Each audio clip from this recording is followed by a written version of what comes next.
Assalamualaikum warahmatullahi wabarakatuh. Kami di sini dari kelompok 2 akan mempresentasikan hasil diskusi kami yang berjudul Analisis Bahan Pengawet, yang mana beranggotakan Dika Abdil Saputra, Ervina Setianingrum, Gulita Indah, dan saya sendiri Radesti Citra Akmalia. Lalu, masuk ke pendahuluannya. Kosmetik menjadi bagian kehidupan masyarakat seiring dengan meningkatnya kebutuhan masyarakat untuk memperbaiki penampilan. Kosmetik itu sendiri merupakan sediaan yang dimaksudkan untuk digunakan pada bagian luar tubuh manusia. Epidermis, rambut, kuku, bibir, dan organ genital luar atau gigi dan membran mukosa dengan tujuan utama membersihkan, mewangikan, dan memperbaiki penampilan. Bahan pengawet merupakan bahan yang digunakan dengan tujuan untuk menghambat pertumbuhan mikroorganisme. Definisi zat pengawet itu sendiri menurut Permenkes RI nomor 445 Menkesper yang kelima 1998 adalah zat yang dapat mencegah kerusakan kosmetika yang disebabkan oleh mikroorganisme. Fungsinya adalah antibakteri untuk melindungi produk. Mikroorganisme akan tumbuh pada kondisi di mana terdapat nutrisi yang berlimpah, lingkungan yang lembab, dan suhu yang tidak sesuai. Berbagai kosmetik, khususnya formula tipe emulsi, menyediakan media yang baik untuk pertumbuhan bakteri dan jamur. Dalam satu sediaan produk, sering ditambahkan pengawet untuk menstabilkan sediaan dari degradasi kimia dan fisika yang berhubungan dengan kondisi lingkungan. Lalu masuk kepada mekanisme kerjanya,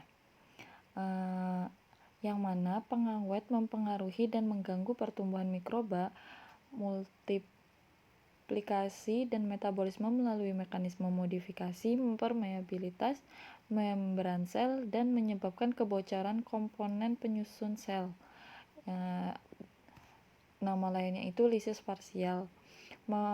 Penghambatan metabolisme seluler seperti menghambat sintesis dinding sel, oksidasi komponen seluler, dan koagulasi komponen sitoplasma yang tidak dapat balik atau irreversible, dan hidrolisis.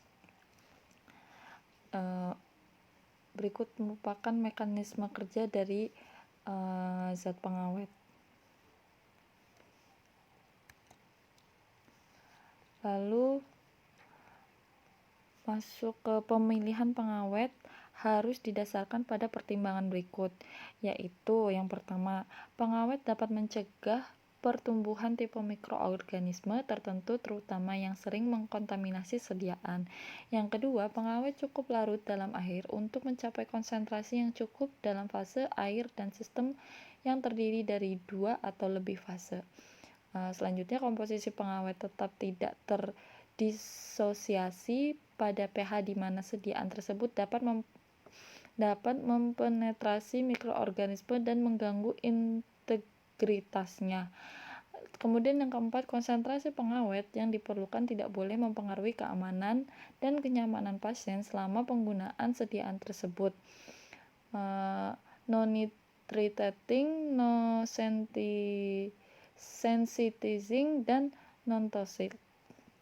Lalu selanjutnya adalah pengawet harus stabil dan tidak berkurang konsentrasinya akibat dekomposisi kimia dan penguapan sepanjang umur dari sediaan.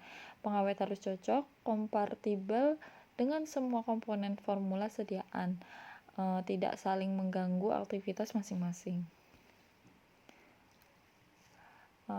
Mikroorganisme yang dimaksud dalam hal ini adalah kapang, jamur, bakteri, di mana bakteri umumnya lebih menyukai medium yang sedikit basah dan yang lainnya menyukai medium asam. Pengawet yang dipilih tidak boleh terdisosiasi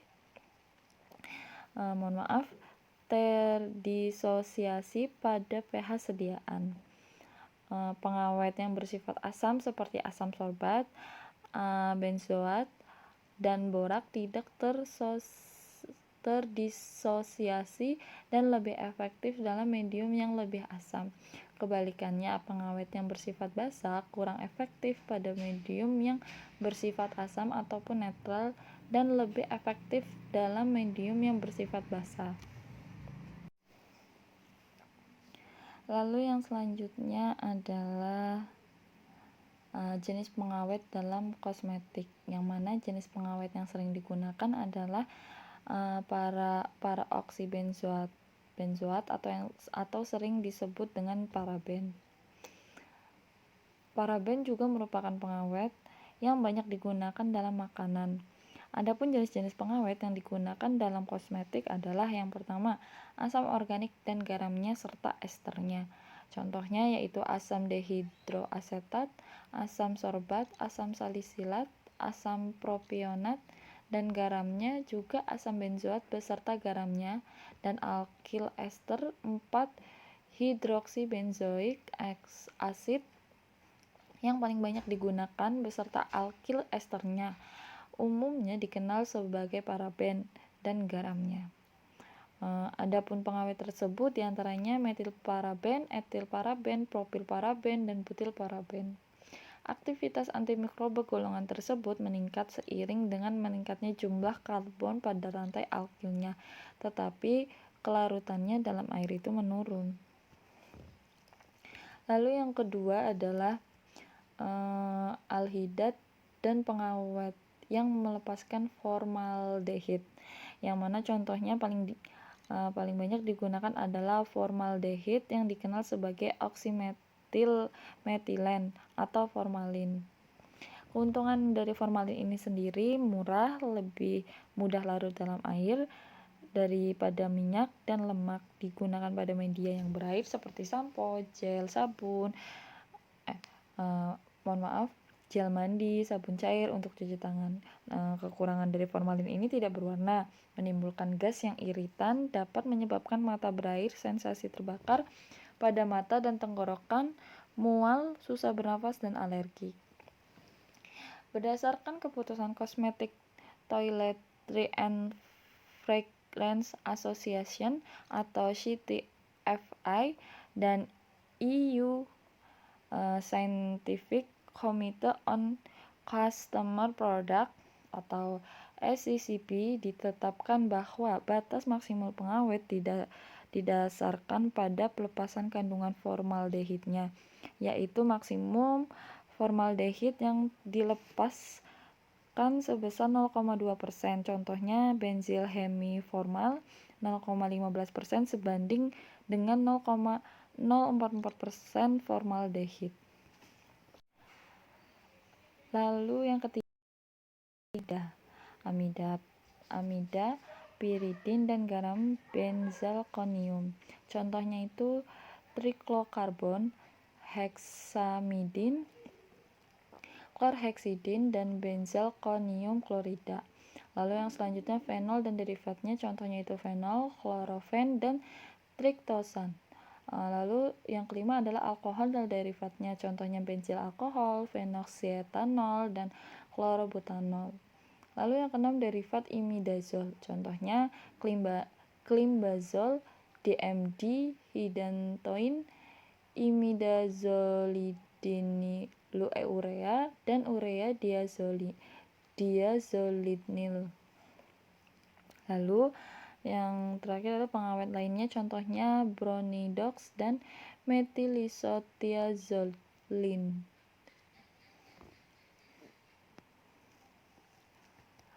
Adapun batasan penggunaan pengawet dalam kosmetik itu harus ditetapkan memenuhi batas kadar yang diperbolehkan ditambahkan dalam kosmetik. Tabel di bawah ini menjelaskan batas-batas pengawet penggunaan dalam penggunaan di kosmetik. Selanjutnya, metode analisis pengawet, yang mana berkaitan dengan peraturan regulasi pemerintah untuk melindungi konsumen dan menjamin mutu. Perlu dikembangkan metode analisis untuk mengidentifikasi dan menetapkan kadar pengawet dalam kosmetik secara akurat dan sensitif. Penetapan kadar pengawet dalam kosmetik biasanya agak sulit karena berhubungan dengan kompleksitas dari matriks sampel. Oleh karena itu, hal yang penting harus diperhatikan dalam pengembangan metode analisis tersebut adalah pemilihan prosedur ekstraksi yang sesuai dan dilakukan evaluasi penggunaan nilai perolehan kembali atau recovery. Produk yang digunakan untuk mengekstraksi pengawet dari kosmetik tergantung pada sifat dari produknya, misalkan emulsi, krim, sampo, atau yang lainnya, dan karakteristik dari teknik analisis yang digunakan. Sebagai contoh, pada jurnal yang berikut yang kami gunakan adalah analisis kualitatif dan kuantitatif kandungan paraben dalam kosmetik hand body lotion. Oke. Berikut adalah contoh jurnalnya.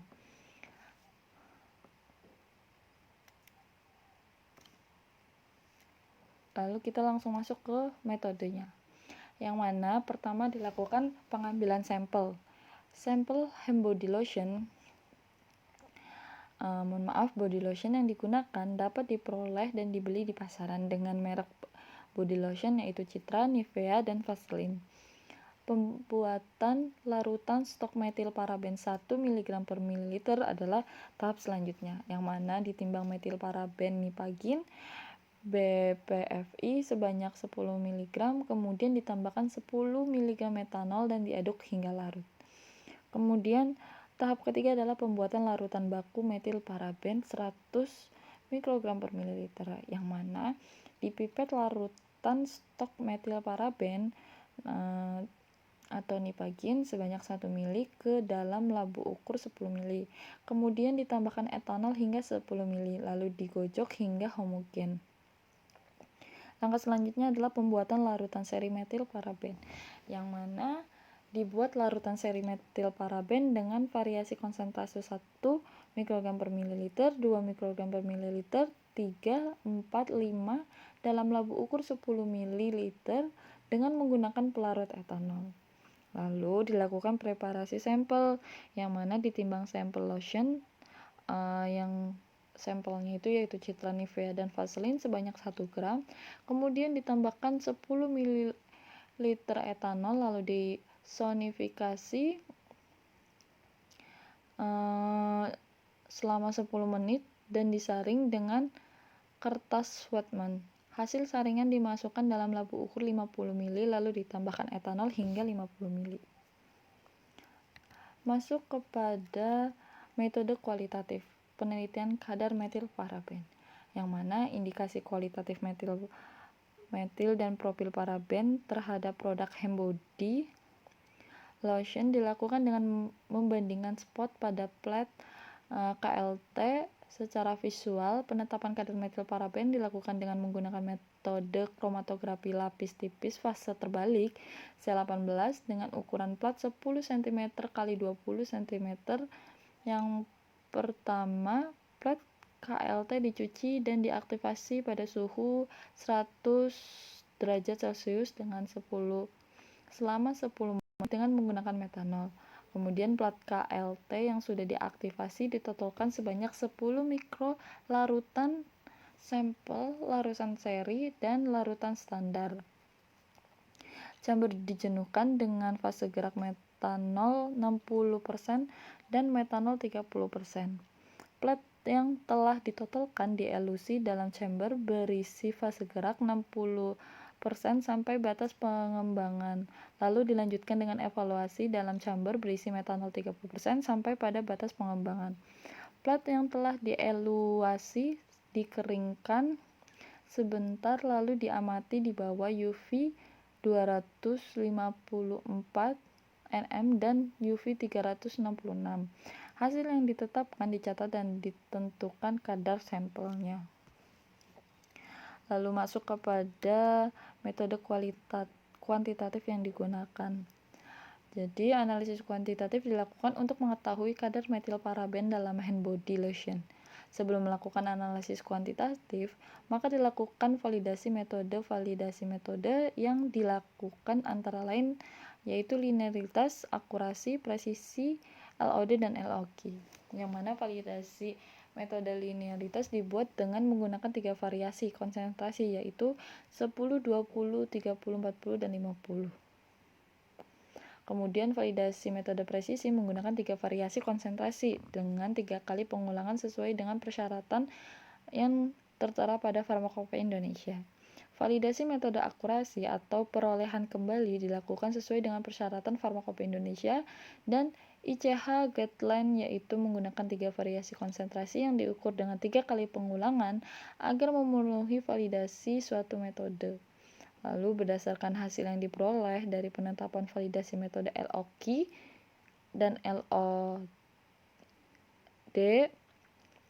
diperoleh nilai LOD yaitu 4,13134 per spot serta LOQ-nya yaitu 13,78. Kemudian dapat ditarik kesimpulan dari jurnal tersebut, yaitu analisis kualitatif dan kuantitatif dilaksanakan dengan metode KLT densitometri menggunakan fase diam adalah plat silika C18 dengan 2 fase gerak, yaitu metanol 60% dan metanol 30%. Hasil pemisahan dianalisis pada UV 254, yang mana hasil pengujian menunjukkan bahwa sampel A, B, C yaitu citra Nivea dan Vaseline mengandung paraben. Resolusi yang dihasilkan untuk metil paraben dan propil paraben adalah 2,2. Hasil presentasi kadar metil paraben yang terdapat pada sampel diperoleh berturut-turut, yang mana A 0,7998%, B 0,04976%, dan C 0,03672. Sekian presentasi dari kelompok kami, kurang lebihnya mohon maaf. Saya akhiri. Wassalamualaikum warahmatullahi wabarakatuh.